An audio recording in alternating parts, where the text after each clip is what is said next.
For a while now, I've been painting wall murals like these, and the most popular request is always a Union Jack, as it's simple and really does stand out. To start with, pick a wall or a surface. For the sake of this video, I'll be showing you on a wall. Make sure it's either painted a plain colour or just white, which is the easiest. Measure the length of the wall. To keep it simple, I've marked this as 3 meters. Now for the height. For the sake of this, I have marked this as 2 meters. Divide the length in half and mark the wall with a dot. Divide the height in half and mark the wall with a dot. Join the dots and check the level using the spirit level. This is very important. You should end up with a cross like this. Now for the design, get onto Google and just search for a Union Jack line drawing. You will get hundreds of options. Some are not quite accurate, so make sure you get the right one. You can always check by looking at any picture of Windsor Castle or Buckingham Palace and looking at the flag on the roof. It should look like this. Open the photo or JPEG of the drawing into a Word document or similar. Click on the image and highlight the size option. The idea is to get the whole drawing onto a single sheet of paper as a guide. A piece of A4 paper is 21 centimetres by just under 30 centimetres.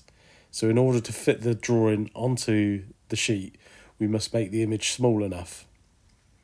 Have a play with the ratios. For example, if I divided the 3 metre length in half, it would be 150 centimetres, which would not fit onto an A4 piece of paper.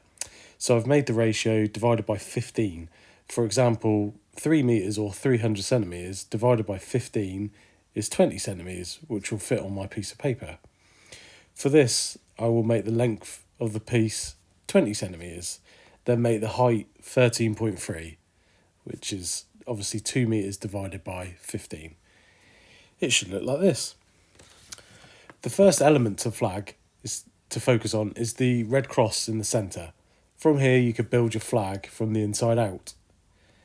Using your diagram, measure every single bit of the flag and label it so that it look like this.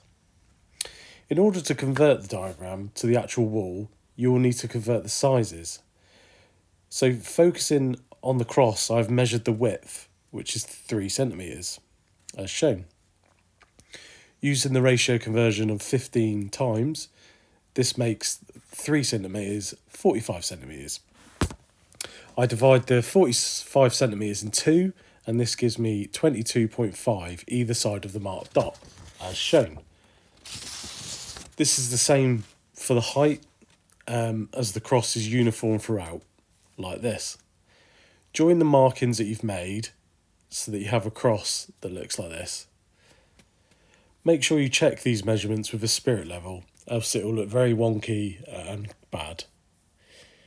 Now we move on to the next bit, working our way out from the middle.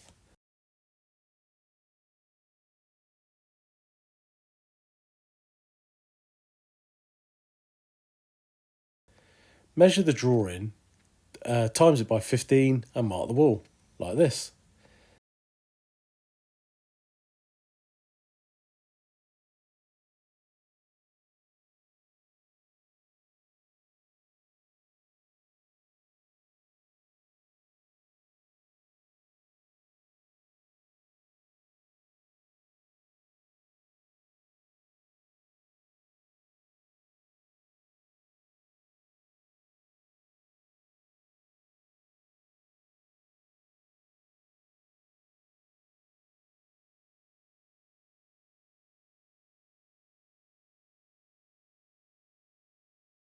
Keep working your way around the diagram, timesing everything by 15 until it looks like this.